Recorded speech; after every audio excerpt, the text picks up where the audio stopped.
शादी की पहली रात जब रमा ने आईने में झांका तो उसे अपनी परछाई के अलावा किसी और की झलक भी दिखी।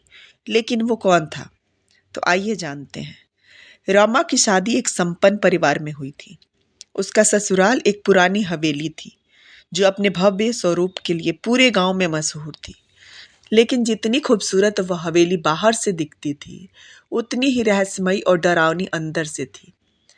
शादी के बाद पहले कुछ दिन तो ठीक से गुजरे, लेकिन जल्द ही रमा को अजीब घटनाओं का एहसास होने लगा। हर रात उसे ऐसा लगता जैसे कोई धीमे धीमे सीढ़ियां चढ़ रहा हो। कभी कभी उसे किसी औरत के कराहने की आवाज भी सुनाई देती थी। एक दिन रमा ने अपनी नौकरानी कमला से पूछा कि कमला, मुझे इस घर में कुछ अजीब महसूस हो रहा है। क्या यहाँ कुछ हुआ था? कमला पहले तो डर गई, लेकिन फिर धीमे से बोली कि बहुरानी, ये हवेली तुम्हारी सासू माँ की थी। उनकी मृत्यु के बाद से यह घर कभी वैसा नहीं रहा। कई लोगों का कहना है कि उनकी आत्मा आज भी यहीं भटकती है। रमा सन्न रह गई। उसकी सास की मृत्यु कैसे हुई थी, इस बारे में घर में कोई खुलकर बात नहीं करता था। अजीब घटनाएं बढ़ने लगी। कुछ दिनों बाद अजीब घटनाएं तेज हो गई। रात को दरवाजे खुद ब खुद खुलने और बंद होने लगे। कभी शीशे में परछाई दिखती तो कभी किसी के चलने की आहट सुनाई देती। एक रात रमा की नींद अचानक खुल गई। उसने देखा कि कमरे में किसी की मौजूदगी का एहसास हो रहा था। वह धीरे धीरे उठी और रोशनी जलाई, पर वहां कोई नहीं था। लेकिन जैसे ही उसने आईने की तरफ देखा, उसके रोंगटे खड़े हो गए। आईने में उसकी सास की परछाई थी जो डरावनी आंखों से उसे घूर रही थी। रमा चीख पड़ी। उसकी चीख सुनकर पति और ससुर दौड़े आए, लेकिन जब तक वे पहुंचे आईने में कुछ नहीं था। सबने सिर्फ इसे एक सपना कहकर टाल दिया, लेकिन रमा जानती थी कि यह कोई भ्रम नहीं था। अगले दिन रमा ने पुरानी के हवेली के पुराने सामान को खंगालना शुरू किया। उसे अपनी सास की पुरानी डायरी मिली। उसमें लिखा था कि मुझे इस घर में कैद कर दिया गया है। मेरा ही परिवार मेरी दुश्मन बन गया है। अगर कोई मेरी सच्चाई जाने बिना इस घर में रहेगा तो उसे मेरी तरह ही भुगतना पड़ेगा। रमा को समझ नहीं आया कि वह इसका क्या मतलब था। उसने कमला से फिर पूछा कि मेरी सास की मौत कैसे हुई थी। कमला घबरा गई और बोली कि बहुरानी, उन्होंने आत्महत्या नहीं की थी, उन्हें मारा गया था। इस घर के लोगों ने उन्हें मारकर उनकी आत्मा को यहीं कैद कर दिया। रमा के पैरों तले जमीन खिसक गई। रात को रमा की नींद फिर से टूटी।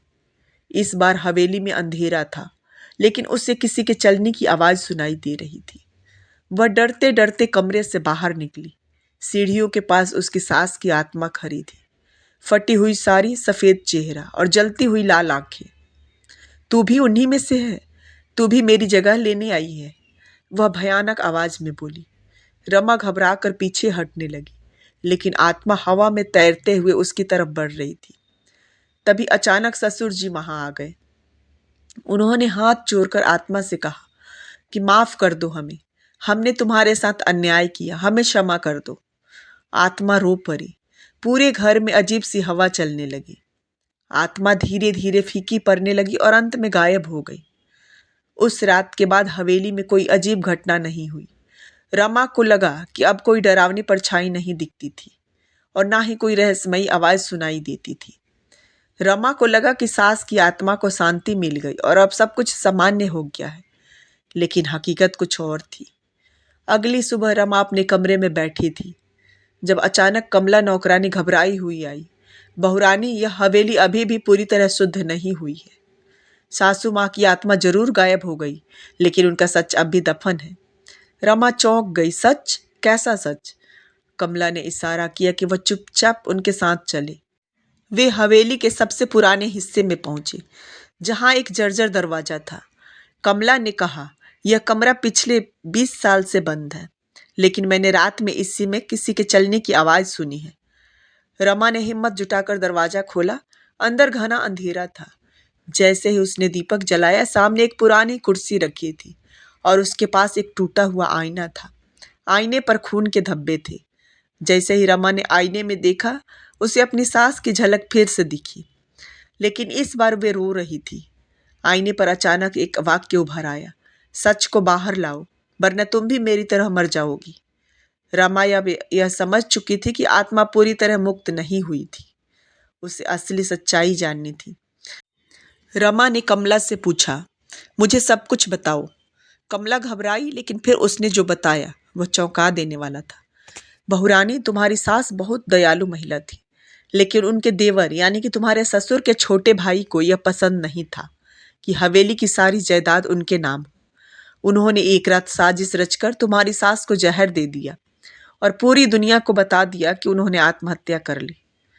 रमा के रोंगटे खड़े हो गए, लेकिन अभी और भी रहस्य सामने आने बाकी थे। रमा ने हवेली में और छानबीन शुरू की।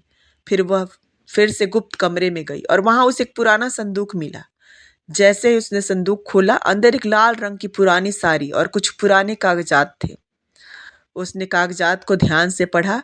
ये हवेली की संपत्ति के दस्तावेज थे और उसमें लिखा था कि हवेली और सारी जायदाद असल में रमा के पति की माँ के नाम थी, ना कि उसके ससुराल वालों की।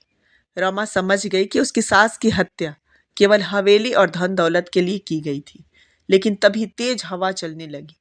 कमरे का दरवाजा अचानक जोर से बंद हो गया। आईने में फिर से आत्मा प्रकट हुई, लेकिन इस बार वे गुस्से में नहीं थी, वे मुस्कुरा रही थी। उन्होंने कहा कि अब सच सामने आ गया है मेरी बेटी, मुझे अब मुक्ति मिल सकती है।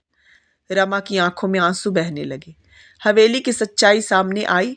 अगली सुबह रमा ने वह दस्तावेज अपने पति को दिखाए। पति को जब यह पता चला कि उनकी मां की मौत कोई आत्महत्या नहीं थी बल्कि हत्या थी, तो उन्होंने पुलिस में रिपोर्ट दर्ज कराई। जल्द ही उनके चाचा यानी कि ससुर के छोटे भाई को गिरफ्तार कर लिया गया। हवेली का मालिकाना हक अब पूरी तरह रमा के पति को मिल गया। और फिर एक रात जब रमा आईने के सामने खड़ी थी, उसने देखा कि उसकी सास की आत्मा फिर से आईने में दिखी, लेकिन इस बार वे शांत और प्रसन्न दिख रही थी। धन्यवाद बेटी, अब मैं मुक्त हूँ। और इसके साथ ही आईने में उनकी परछाई धीरे धीरे फीकी पड़ गई। इसके बाद हवेली में कोई डरावनी घटना नहीं हुई, लेकिन हवेली की दीवारों में वह सारी कहानियां अब भी छिपी हुई थी। और कभी कभी जब हवेली में अकेले खड़े होकर कोई आईने में देखता, तो उसे हल्की सी किसी की मुस्कान दिखती।